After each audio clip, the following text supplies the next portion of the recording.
work, everyone! We're looking to wrap with our two main ladies today. I can already smell our success. What do you mean, looking to wrap? Oh, aren't you the expert now?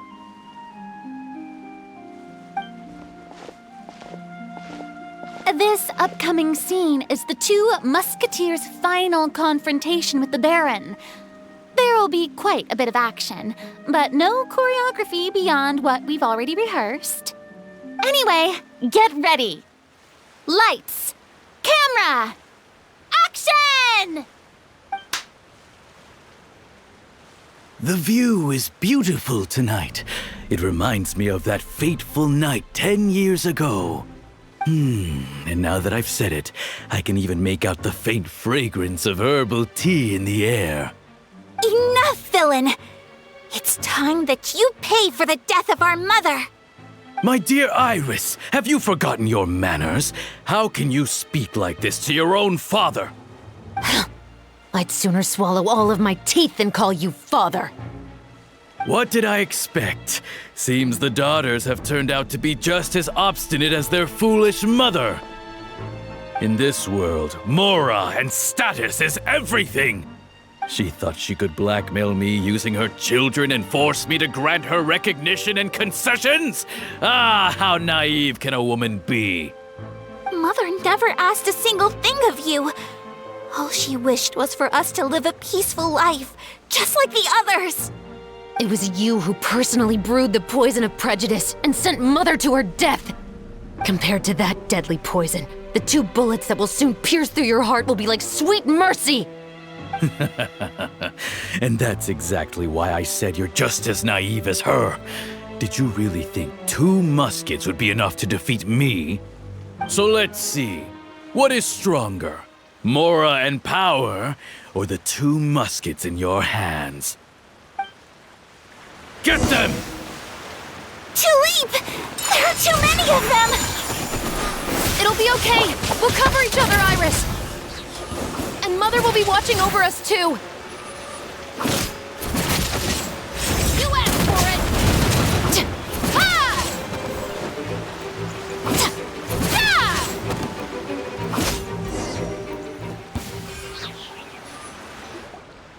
You've lost. To think I'd lose to my own 2 kids. We are no children of yours, and we'll never call that place our home. Then tell me, what did you do all this for? You lost your mother, and will soon kill your father as well. What will you gain in the end, other than sentences for your crimes? We will gain our long-awaited justice.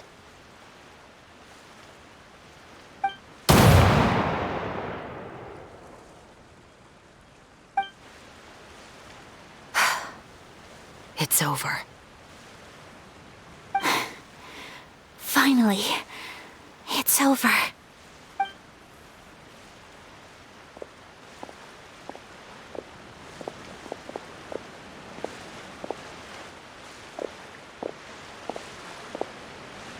So, where will you go now, Tulip? I'm not too sure, Iris. Maybe somewhere with lots of flowers? After all, Mother always did love going where the blossoms were. What about you? I want to go visit Mother's grave. Yeah, that's not a bad idea. Huh? Tulip, look! What is it? It's Mother's favorite, the rainbow rose. Look, it's blooming again.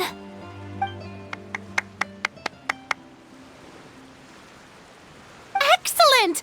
That was beyond mesmerizing. Even I didn't expect the scene to go so well. And we got it in a single take. All right, everyone.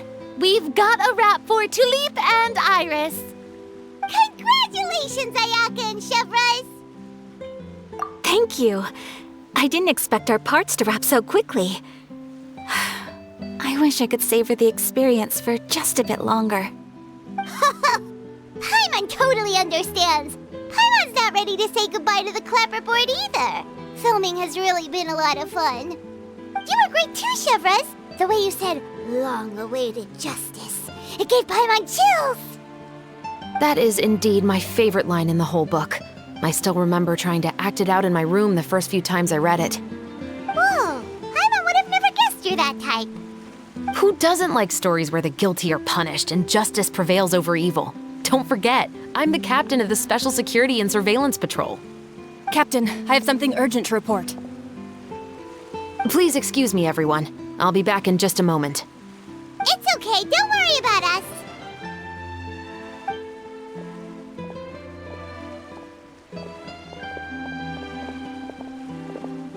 Oh?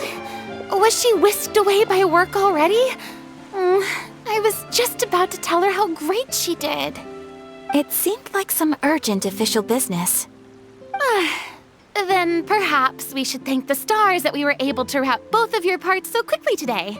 Switching around the filming schedule would have been a real pain. Anyway, I actually came over to let everyone know that we're all done for today. You can go home and get some rest. And one last thing, Miss Ayaka. Your acting skills today were immaculate as always. Are you sure you won't consider taking up full-time acting?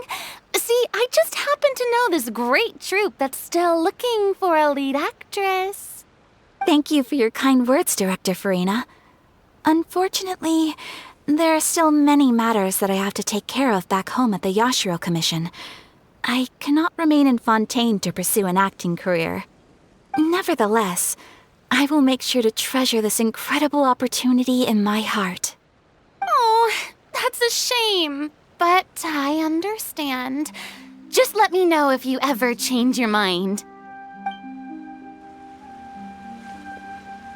I believe it's also about time for me to take my leave. But hopefully I'll see you on set over the next few days. Even though my part's wrapped, I'd still like to swing by and help out the crew. See you tomorrow, Traveler and Paimon. Yep, see you tomorrow. Well, what should we do next? Maybe we'll go investigate the case some more with Chevreuse today. Traveler, Paimon, please come with me. Huh? Where are we going? You could say that our ship has finally chanced upon one of those small, remote islands of intel.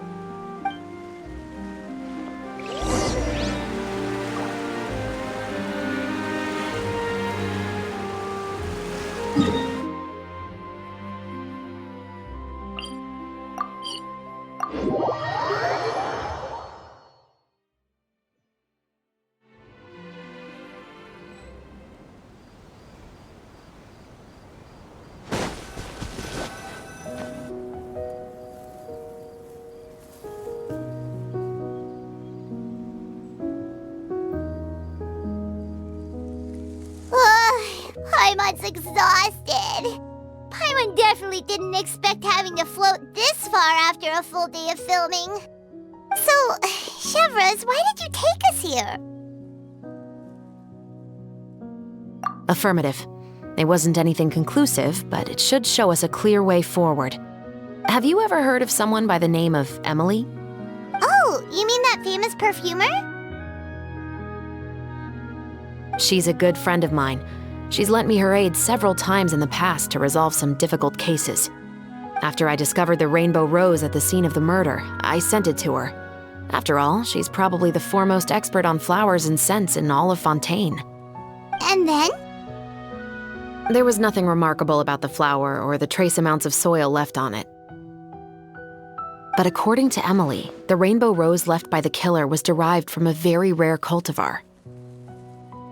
Huh. Paimon didn't know that there were different varieties of rainbow rose. Paimon just thought they grew everywhere in the wild. Flowers that are deliberately cultivated will always show some different features from those that bloom in the wild. We already knew that the rose left at the scene belonged to a special cultivar, but with Emily's expertise, we were able to pinpoint the place where it was first picked from.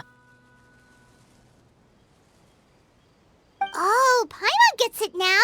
So So whoever first planted that rainbow rose was probably the killer! Precisely. And after we checked what we learned against some sales records from the past, we discovered that there's only one person in all of Fontaine who could grow and sell this specific cultivar. Really? And who is it? It's the novelist. But didn't you say he had an alibi? To be clear, I haven't changed my mind about him. I still don't think he was the one who pulled the trigger. However, that doesn't mean the true culprit never visited him at his home or never purchased a rainbow rose from his garden. Whatever the case, we will have to confirm a number of things with him. So you mean the next place we need to go is... Yes, we're going to pay him a visit at his home.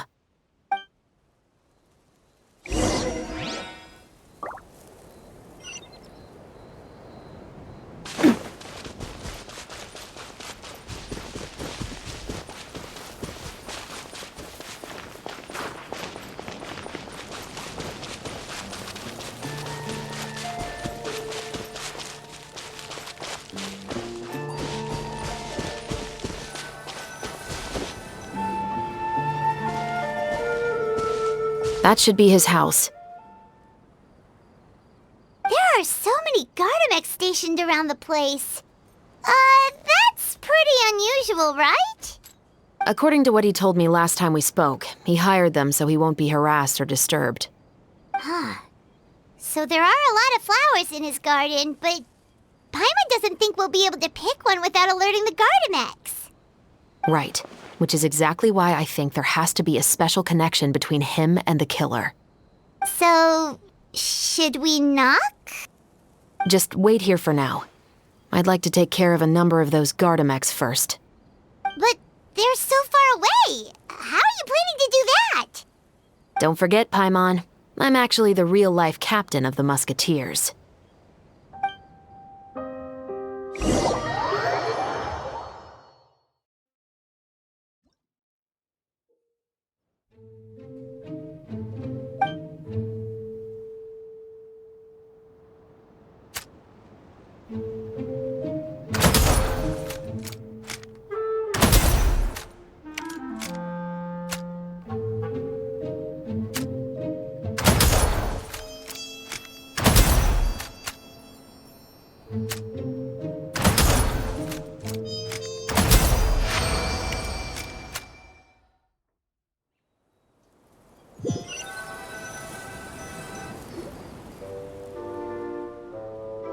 All clear. Let's go. Wait! Paimon's a little nervous now that we know he could be the killer. Can we go over our plan of action again? I'll go knock on the door and make sure it's safe inside. Once we're sure that we're in the clear, I'll ask him to come with us for a quick round of questioning at the guard's headquarters. But can't we just arrest him? We still have no evidence that he's the killer, or that he lent the killer any direct aid. Still, it would be appreciated if you could pick a rainbow rose from his garden for me while I'm talking to him. It'll help the Marechaussee Phantom confirm Emily's theory. Sure, no problem. Just be careful, Chevreuse.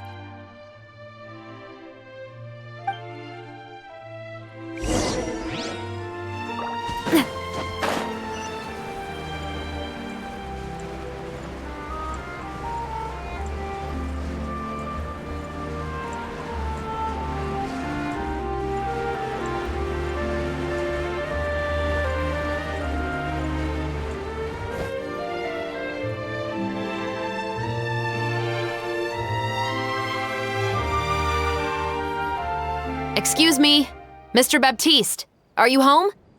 Who could it be at this hour? Oh, it's you, Officer Chevreuse.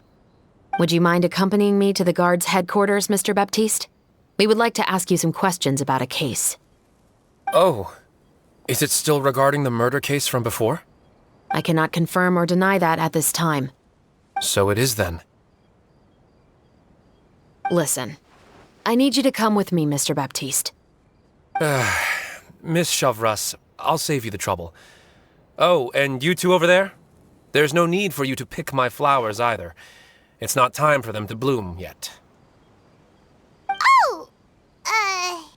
Okay.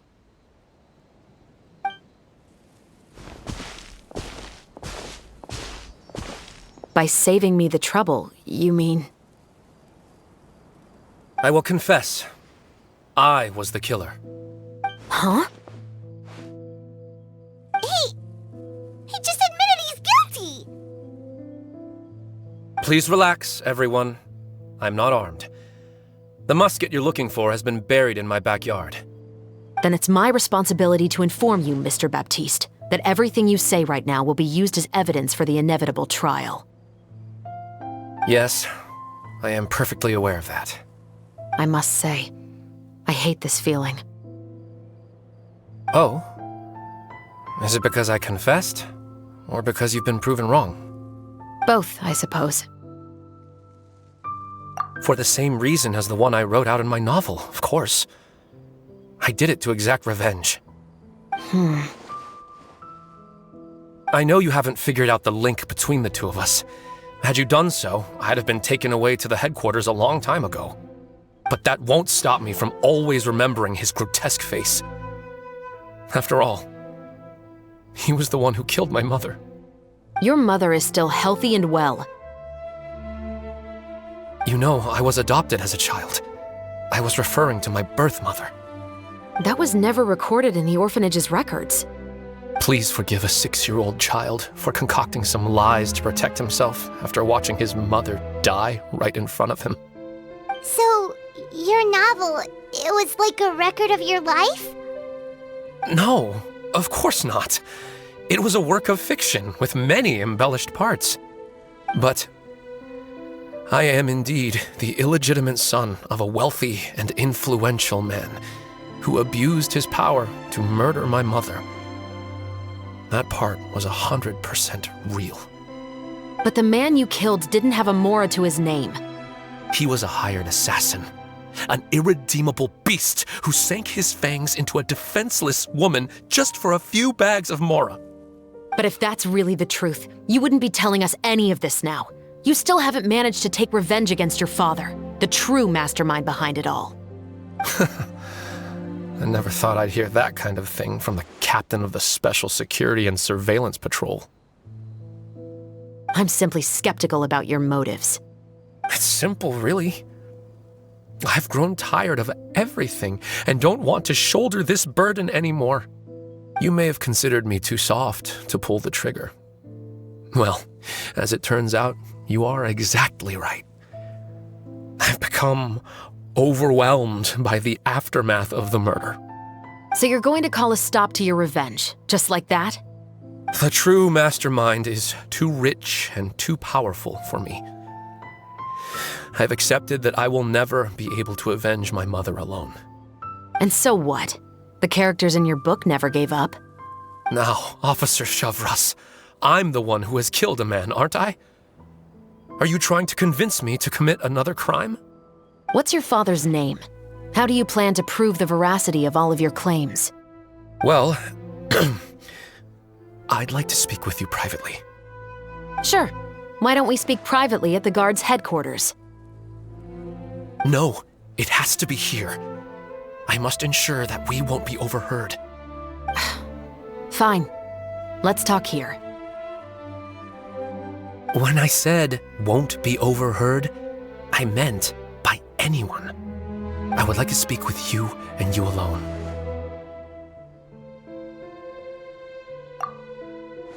Thanks. I appreciate it. Please stay safe, Chevreuse.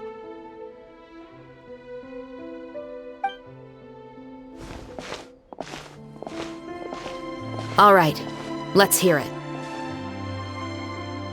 Will you really believe what I'm about to say? Well, that depends on what you're going to tell me. Fair enough. Fair enough. Then listen closely.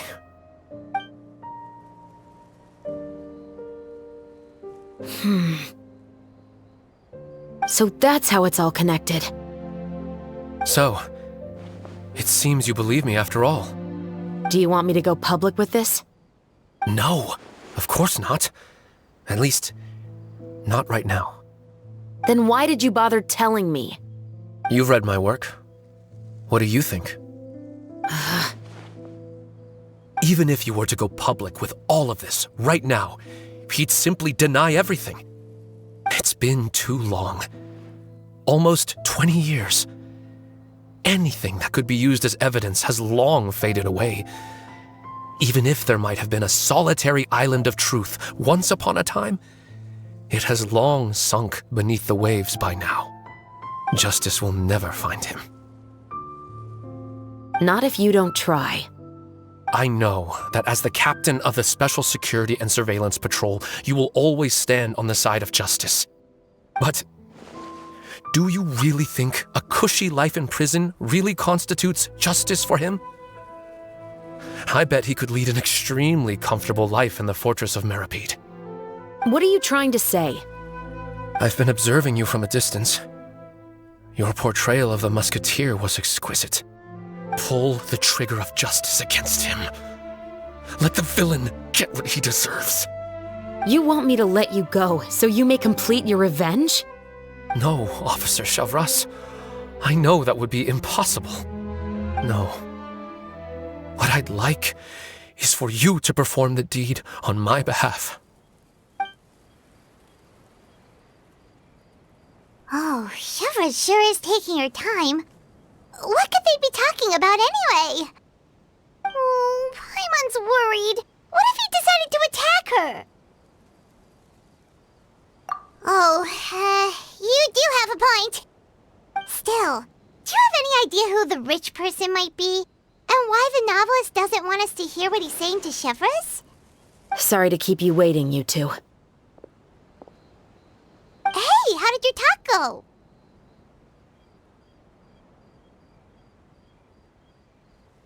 I've already sent someone to escort Baptiste back to the headquarters for questioning. He wasn't lying about the musket. It was indeed buried in his backyard.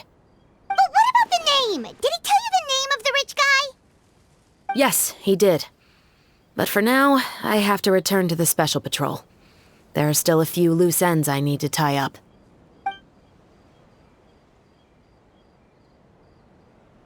I'll probably be quite busy over the next few days, so apologies if you don't see me on set.